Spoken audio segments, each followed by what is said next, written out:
Morning বন্ধুরা, কেমন আছো তোমরা? সবাই নিশ্চয়ই ভালো আছো, আমিও ভালো আছি। আর আজকে হলো শনিবার, এখন সকাল 8:20 বাজে। তো এইমাত্র আমার ঠাকুর পুজো দেওয়া হলো। আজকে পারণের দিন, গতকাল একাদশী ছিল, তো আজকে পারণের দিন। চিড়া, কলা, গুড় এসব দিয়ে ঠাকুরের কাছে সকালবেলা ভোগ দিলাম। একটুখানি প্রসাদ খাওয়াও আমার হয়ে গেল, আর এইটুকু রয়েছে। আজকে পারণের সময় ছিল 8:50 অবধি। তো ওর মধ্যে আর কি পুজো দিয়ে প্রসাদটা খেতে হবে। আমার হয়ে গেছে, পুজো দেওয়া কমপ্লিট। কিন্তু ঘরের সমস্ত কাজ পড়ে রয়েছে। কাজের মধ্যে শুধু উঠোন ঝাড় দেয়া, এ পাশের উঠোন ঝাড় দেয়া, ও পাশের উঠোন ঝাড় দেয়া, আর 3 রকমের বাসন মাজা হয়েছে। ও কাপড় চোপড়ও কাচা ধোয়া করেছে, কাপড় চোপড় কাচা ধোয়া করলাম। বিছানাপত্র কিচ্ছু তোলা হয়নি, তারপর সকালে টিফিন করা হয়নি, কোনো কিচ্ছু রেডি হয়নি। প্রচুর কাজ, প্রচুর কাজ। ঠাকুর পুজো হয়ে যাওয়ার পরে না, আমি এখন শুধু ভাবছি যে আমি কোন কাজ রেখে কোন কাজ করব। আজকে আমার এত কাজের চাপ, তার মধ্যে ঘর মোছার মেয়েটা এত কামাই করছে, এত কামাই করছে। পরশুদিন এসেছিল, তার আগে 2 দিন আসেনি। বলেছিল 1 দিন কামাই করবে, মানে আমাকে বলে গিয়েছিল যে 1 দিনের জন্য আসবে না, কিন্তু 2 দিন আসেনি। তারপর পরশুদিন আসলো, আবার গতকাল আসেনি। তো আজকেও সময় হয়ে গেছে ওর আসার, এখন অবধি আসেনি। জানি না আসবে কিনা। কেউ ঘুম থেকে ওঠেনি। অর্জুনের 9টার সময় কম্পিউটার ক্লাস রয়েছে। ওর বাবাকে বললাম যে তুমি একটু এবার তাড়াতাড়ি বাড়িতে আসো। ভাই, দাদা, বৌদি, দিদি সবার সাথে তো সময় কাটিয়েছো, সকাল থেকে 2 ঘন্টা তোমার অলরেডি সবার সাথে আড্ডা দেওয়া হয়ে গেছে। এবার একটু ঘরে আসো, এবার একটু সংসারমুখী হও, ছেলেকে ঘুম থেকে তোলো, ওকে তুলে এবার কম্পিউটার ক্লাসে পাঠাও। আর গল্প করবো না, এবার আমি কাজে কর্মে হাত দিই। মাথা ঠান্ডা রেখে কাজ করতে হবে, কারণ আজকে আমার মাথার মধ্যে প্রচুর কাজ, একটা একটা করে আস্তে আস্তে কমপ্লিট করতে হবে। খালি পেটের ওষুধগুলো আগে খেয়ে নিচ্ছি, কাজের মধ্যে একবার ঢুকে পড়লে আর সহসা ওষুধ খাওয়া হবে না। ঠিকঠাক সময় মতো ওষুধ খাওয়াটাও একটা বড় কাজ। আর ঘর মোছার মেয়েটা 1 সপ্তাহ আসবে না, ওর শরীর ভালো না, সেই জন্য ও 1 সপ্তাহর ছুটি নিয়েছে। আমাকেই এখন এই ঘর ঝাড়তে আর ঘর মোছামুছির কাজ করতে হবে। অনেক দিন ধরে তো ঘর মোছার কাজটা আমাকে এখন আর করতে হয় না, এটার অভ্যেস আবার আস্তে আস্তে করতে হবে। প্রথম দিকে একটু অসুবিধা হবে, আবার কয়েকদিন পর ঠিক হয়ে যাবে। গতকাল একাদশী ছিল, কোনো ব্লগ করা হয়নি। আসলে এর আগের একাদশীতে আমার খুব শরীর খারাপ ছিল। আমি ভাবলাম আবার যদি শরীর খারাপ করে এই একাদশীতে, ওই জন্য আমি ভয়ে আর ব্লগে শুরু করিনি। আগের একাদশীতে আমি ঠিকঠাক মতো ব্লগ করতে পারিনি, ওই ভয়ে কালকে আর ব্লগে শুরু করিনি। কিন্তু কালকে আর আমার শরীর খারাপ হয়নি, কালকে আমি খুব ভালো ছিলাম। নিচের ঘরটা ঝাড় দিলাম। অর্জুনের জন্য ছোট্ট 1 প্যাকেট ইপি বসিয়েছি, আর প্রেশার কুকারের মধ্যে এঁচড় সেদ্ধ দিয়েছি। এবার ওই যে ধুয়ে রাখা যে বাসনগুলো আছে ওগুলো সব গোছাবো। ওগুলো ঠিকঠাক করে রেখে অর্জুনকে কম্পিউটার ক্লাসে পাঠিয়ে তারপরে বাকি আবার সব কাজকর্ম হবে। তুমি আমার কোথায় ভালো আছো? তো অর্জুন তো রেডি হয়ে রেখে আগে খাবে তো। দুপুরে ঘরে আসলাম, এগুলো মেলে দেবো। বিছনা চাদর, বালিশের কভার, গেঞ্জি এগুলো আছে, এই ছাদে মেলে দেবো। 8টার সময় আমি যখন জল তুললাম তখন দেখি জল কি গরম, 8টার মধ্যে জল গরম হয়ে গেছে। ছাদের এই সিঁড়িটা কিন্তু ঘর মোছার মেয়েটা মুছে না, এই সিঁড়িগুলো আমাকেই মুছতে হয়। সব সময় মোছা হয় না, মাঝে মধ্যে আমি মুছে নিই। জবাজব করে উপরের ঘরের কাজগুলো করে নিলাম। আমার বরের ঘরে পুরো একদম গুছিয়ে রেখে এসেছি, বিছানা তোলা, টেবিল পরিষ্কার করা, সমস্ত কিছু করে রেখে এসেছি। এই ঘরে বিছানা ঠিক করা, এই ঘরে কেউ ঘুমায় না, তাও এটা এলোমেলো হয়ে থাকে। কোনোদিন রাতের বেলা গুছিয়ে রাখে, কোনোদিন সকালবেলা গুছিয়ে রাখতে হয়। সোফা ঠিক করা, সোফার মধ্যে অর্জুনের খেলনা, তারপরে ওই জলের বোতল, কত কিছু যে থাকে সেগুলো জায়গা মতো রাখলাম। আর আমরা যে ঘরে ঘুমাই সেই ঘরটা বলেছে কৃপাকে ঠিক করতে, তো কৃপা কোনো রকমে ধামাচাপা দিয়ে রেখেছে, আমার পছন্দ হয়নি ও যেভাবে বিছনা তুলেছে। যাই হোক, সেটা আমি পরে ঠিক করব। হ্যাঁ যাচ্ছি, রাতের বেলার দিকে ঠিক করব। এমনি সমস্ত ঘর বারান্দা এগুলো সব ঝাড় দিয়েছি। এবার ওই যে সেই দিন ওই জিরা ধুয়ে শুকোতে দিয়েছি না, এবার এই জিরাটা এই বারান্দার এইখানটায় রেখে দিতে হবে। আবার রোদ্রে দেবো, কালকেও রোদ্রে দিয়েছি, আজকে আবার দেবো। আজকে রোদ দিলে 3টে রোদ হবে। এই যে জিরা, এটা রোদ্রে দিয়ে রাখি, আজকের পর মনে হয় এটাকে আর রোদ্রে দিতে হবে না। সেদিন ধোয়ার পর কতটা জিরা দেখিয়েছিল, মনে হচ্ছিল কত জিরা। এখন যেন তো কম কম লাগছে। দাঁড়ো আমি এগুলো একটু ঠিকঠাক করে নিই, 2 হাত লাগবে, 2 হাত দিয়ে না ধরলে না জিরা পড়ে যাবে। কোনটুকু জিরা হয়ে গেছে দেখো। আর সেদিন ধোয়ার পরে অনেকটা জিরা মনে হয়েছিল, আসলে ওই জিরার সাথে জল ছিল তো জিরাটা একটু ফুলে গেছে ওই জন্য। আজকে রোদ খাওয়ালেই হবে, আর লাগবে না। এখনও ঠিকঠাক আছে, রোদে না দিলেও হয়, তাও দিলাম। একটু রান্না করতে ইচ্ছে করছে না, বেলা হয়ে গেছে তো সেই জন্য এখন আর রান্না করতে ভালো লাগছে না। মাছ নিয়ে আসেনি এখন অবধি, ঘরে যদি মাছ থাকতো তাহলে রান্নাটা এর মধ্যে আমি বসিয়ে দিতে পারতাম। এখনও মাছ নিয়ে আসেনি, তো এঁচোড়ে তরকারিটা বসাবো যে সেটাও করতে পারছি না। ওর মধ্যে চিংড়ি মাছ দেব। এখন কি ওই পেঁয়াজ রসুন তারপরে আদা এগুলো ব্লেন্ড করতে হবে, এগুলো গুছিয়ে রাখলে তাহলে আবার রান্নাটা তাড়াতাড়ি হবে। গরমের দিনে বেলা হয়ে গেলে না আর রান্না করতে ইচ্ছে করে না, আলস্য লাগে। সকাল সকাল তাড়াতাড়ি রান্না করে নিলেই ভালো হয়। উপরের ঘরে প্রচুর কাজকর্ম করেছি, বাপরে বাপ। আমি ভাবলাম ক্যামেরাটা বন্ধ থাক, এত কাজ আর শেয়ার করতে ইচ্ছে করে না, পরে ভয়েস ওভার দিতে খুব ঝামেলা হয়। আমি যখন কাজ করব তখন তো আর তোমাদের সাথে কথা বলতে পারবো না, এবার যখন ভিডিও এডিট করব সেই সময় বক বক করতে খুব অসুবিধা হয়। এই যে কৃপা বিছানা গুছিয়েছে, তেরা বেঁকা আঁকা করে দুমড়ে মুচড়ে রেখে দিয়েছে। এগুলো এখন আর ঠিক করব না। ল্যাপটপে অন্ধকারের মধ্যে কি পড়াশোনা করছে আমি জানি না বন্ধুরা। তা এটা অন্ধকার না, কে জানে। হ্যাঁ, আমার চোখ খারাপই হয়ে গেছে। দরজা জানলাগুলো হাজার বললেও খোলে না, চিৎকার করতে করতে ওইটুকু খুলেছে। দরজা জানলা বন্ধ করে অন্ধকার ঘরের মধ্যে কি পড়াশোনা করে ভগবান জানে। আমি তো তোকে বললাম 1 ঘন্টার জন্য একটু খুলে রাখ। ওহ, তুই কর, কলটা বন্ধ করে দে, আমি নিচে যাচ্ছি। আচ্ছা দাঁড়া করছি। বাবা মেয়েটা এত আলসে। এই ড্রেসিং টেবিল মুছলাম, তারপরে আর জানি কী করলাম, ও এটাও মুছলাম, এই যে টিভি ইউনিট এটাও মুছলাম। এগুলো ডাস্টিং ফাস্টিং করে সব একদম ঝকঝক করে দিয়েছি। ঝকঝকে করিনি, ড্রেসিং টেবিলের ভেতরটা মোছা হয়নি। ড্রেসিং টেবিলটা অন্য আরেকদিন ধরতে হবে, পুরো একদম সমস্ত কিছু নামিয়ে ঠিকঠাক করে মুছতে হবে। আজকে তো উপর উপর দিয়ে মুছলাম। ঝাঁটাটা নিচে নিয়ে যাব, এই ঝাঁটাটা নিচের ঘরের। আর দেখ কী বলে নিচের ঘরে, আমাদের ঘরে এখন একটাই ঝাঁটা থাকে, এই ঝাঁটাটা নিচের ঘরেই থাকে সব সময়। ঘর মুছতে আসে মেয়েটা যে, ও সব সময় ঝাঁটা নিচের ঘরেই রেখে দেয়। আগে তো 2টো ঝাঁটা থাকতো, একটা উপরের ঘরে একটা নিচের ঘরে, এখন একটাই ঝাঁটা থাকে। 10:30 বাজে, বাজার থেকে মাছ চলে এসছে, চিংড়ি মাছ আর মনে হয় ট্যাংরা মাছ। 2 দিনের মাছ নিয়ে আসলে ভালো হতো, তাহলে ধুয়ে ফ্রিজে রেখে দিতে পারতাম, সকাল সকাল রান্না হয়ে যেত, ব্যাস নিশ্চিন্ত। এই মাছের জন্য নয়তো আবার বসে থাকতে হবে। চিংড়ি মাছটা দিয়ে তো এঁচোড় রান্না করব। মাছগুলো এখন ভালো করে ধুয়ে নিই। হ্যাঁ, মাছগুলো ধুয়ে তারপরে এই বাসনগুলো মাজতে হবে, অনেক বাসন জমে গেছে এর মধ্যে। ওটা বাবা, তুই কেন রোদের মধ্যে যাস? ওর যে পড়া থেকে এসে এই বিড়ালের পেছনে আবার ছোটাছুটি করেছে। আমি বারবার বলেছি রোদের মধ্যে দৌড়াস না, বোকা। ওঠ ওঠ ওঠ ওঠ, না মাথা খারাপ, ঠান্ডা খেতে খেতে কি অবস্থা হয়েছে তুমি জানো না? দেখো তো বাবা নুন চিনি সব ঠিক আছে কিনা।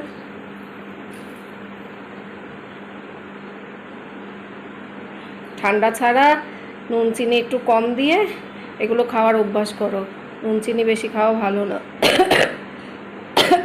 রান্না বসিয়ে দিয়েছি, আর রান্না করতে করতে আমি এখন নিচের ঘরটা ঝাড় দিয়ে মুছে নেব। উপরের ঘরটা আজকে এখন আর মুছবো না, যদি পারি তো বিকেলের দিকে মুছে রাখবো। গরমের দিন তো রাতের বেলা বা সন্ধ্যেবেলার দিকে ঘর মুছলে কোনো অসুবিধা হয় না। গরমের দিনে না 2 বেলা ঘর মুছলে ভালো লাগে। শীতকালে বর্ষাকালে অতটা চাপ থাকে না। এঁচোড়ের তরকারিটা না এঁচোড়ের ঘন্ট হয়ে গেছে, দেখো এঁচোড় বেশি সেদ্ধ করা হয়েছে, প্রেশার কুকারে সেদ্ধ করেছে তো বুঝতে পারিনি, একটু বেশিই সিটি দিয়েছি। আমি একটা ব্যাপার খেয়াল করে দেখলাম, এঁচোড় গোটা গোটা থাকলে না আমাদের বাড়ির ওরা না খেতে অতটা পছন্দ করে না। এরকম হলে পরেই সেটা দেখে খেতে বেশি ভালোবাসে, বেশ একদম নরম গলে যাবে, এটা খেতেই নাকি ওদের ভালো লাগে। ওই যে কৃপা বলছে মা ভালো হয়েছে। পয়লা বৈশাখের দিন পোলাও রান্না করেছিলাম, সেদিন তো পোলাওটা একটু নরম হয়েছিল, কিন্তু আমার বর সেদিন দেখি কিছু বলেনি, বলে ভালোই হয়েছে, নরম হয়েছে, ভালোই হয়েছে। আমার শ্বশুরবাড়ির লোকজনরা না একটু নরম নরম জিনিস খেতে বেশি পছন্দ করে। ওই আলু বলো তারপর সবজি বলো সব একটু ওই ঘ্যাট ম্যাট করে দিলে সেটা দেখে খেতে বেশি পছন্দ করে। ওরা বড় মাছের পিস খেতেও পছন্দ করে না, বলে কি ওর মধ্যে মশলাপাতি ঢোকে না, ছোট ছোট মাছের পিস খেতে পছন্দ করে। তারপরে ডিম আর্ধেক করে খাবে, গোটা ডিম রান্না করলে নাকি ওর মধ্যে মশলা ঢোকে না, সেই জন্য বলে কি যে ডিম অর্ধেক করে নেবে, ডিম অর্ধেক করে নিলে ওর মধ্যে মশলাপাতি ঢুকবে, আর খাওয়ার সময় সবাই দুটো দুটো করে খাবে, মানে ওই অর্ধেক অর্ধেক করে খেলে তো পুরো একটা গোটা ডিমই খাওয়া হবে। এইসব বলতো যখন আমরা জয়েন্ট ফ্যামিলিতে ছিলাম, তখন এরকম এক একজনে এক একটা আর কি বলতো। বড় বাসুরের এক রকমের কথা, মেজো বাসুর আরেক রকম, সেজো বাসুর আরেক রকম, তারপর আমার ভাগ্নেরা থাকতো তারা আবার বলতো আরেক রকমের কথা, এক একজনের এক এক রকমের কথা ছিল। তো মাছের ঝোলটা এখনও হয়নি, এটা হলে তারপর নামাবো। মোটামুটি কাজ আমার হয়ে এসছে, আমি এখন অবধি ভাত খাইনি, 11:30 বাজে। কালকে তো একাদশী গেল, তো আজকে তো আমার ভাত খাওয়ার কথা এই সকালবেলার দিকে। আমি ভয়ে ভাত খাইনি, আমি জানি ভাত খেলে আমার শরীর খারাপ লাগবে, সেই জন্য ভাত খাইনি। তারপর আবার ওষুধ খেতে হবে, খাওয়ার পরেও ওষুধ আছে।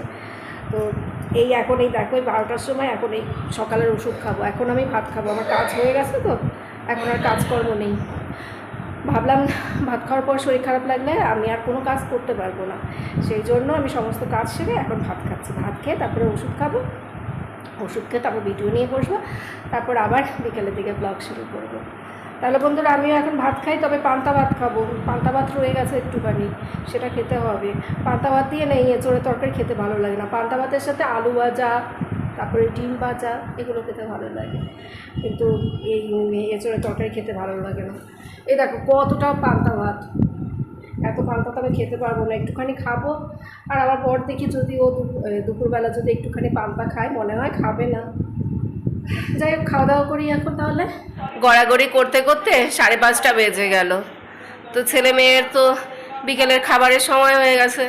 এবার ওরা সেই অনলাইনে চিকেন চাউমিন অর্ডার করেছিল, ভালো একটা অফারও পেয়েছিল। ও মা 10 মিনিট পর দেখি সেটা ক্যান্সেল করে দিল, ওই জোম্যাটো থেকেই ক্যান্সেল করে দিল। কেন কিসের জন্য জানি না, মনে হয় ওদের ওই বানানো নেইটাই বা কিছু একটা হবে। এখন কি টিফিন বানাবো সেটাই তো বুঝতে পারছি না, এই গরমের মধ্যে কি টিফিন বানানো যায় বলো তো। ঘরে সেরকম কিছু নেইও, চাউমিন নেই, পাস্তা নেই, কি বানাবো এই গরমে টিফিন। গরমে যে ধরনের টিফিন বানানো যায় বা খেতে ভালো লাগে সেগুলো তো আবার আমার ছেলে মেয়ের পোষাবে না। ওদের তো ওই মুখরোচক জিনিসপত্রের দরকার, মুখরোচক খাবারের দরকার, তেলে ভাজা লাগবে, কষানো কষানো খাবার লাগবে। এই গরমে আমার আর সেগুলো কিচ্ছু বানাতে ইচ্ছে করছে না। আমি যে একটু আটগাট করে যে বানাবো খাবার দাবার, এখন আর ভালো লাগছে না। এখানে যে ভাঙা সেলফটা দেখতে পাচ্ছ, এটা এখান থেকে সরাবো, এটার আর কোনো কিচ্ছু নেই, একদম ভাঙা চূড়া কি অবস্থা। অথচ এটার কিন্তু বেশ দাম নিয়েছিল, 800 না 900 টাকা দাম নিয়েছিল, তো 5-6 বছর আগে কেনা, ওই পুরনো ঘরে থাকতে। এত জঘন্য জিনিস না, কোনো রকমে টেনে টুনে এই এত বছর এটাকে বাঁচিয়ে রাখলাম। এখন আর এটাকে বাঁচানো সম্ভব হচ্ছে না, এবার এটাকে ফেলে দিতেই হবে। এখানে আমার বিছানা, আরে চুপ কর তো, এখানে বিছানার চাদর থাকে, মশারি থাকে, এসব থাকে। তো দেখি এখানে কি রাখা যায়। আর দেখতে পাচ্ছ তো এগুলো কার কীর্তি, সেগুলো তো তোমরা আশা করি বুঝতে পারছো। তাহলে আমি এই জায়গাটা এখন গোছগাছ করি, এগুলো আর ভিডিও করছি না, কিছুই ভিডিও করব না, গোছগাছ করে তোমাদেরকে দেখাবো। এবার হয়েছে গেল। দীপা অর্জুন অনেক কষ্টে খুঁজে পেতে তারপরে এগ চাউমিনের এই অর্ডার করলো, একটা এগ চাউমিন আর একটা কি মশালা এগ চাউমিন, মানে একটু স্পাইসি করে এটা, আর ওটা একদম হালকা করে করে। হ্যাঁ হ্যাঁ হয় হয়, বললাম দই ফুচকা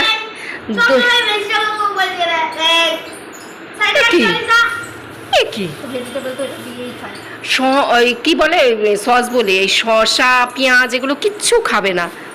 আর জানি কি ও বললাম দই ফুচকা বানিয়ে দে, ধোসা বানিয়ে দে, না ওসব কিচ্ছু খাবে না গরমের দিনে।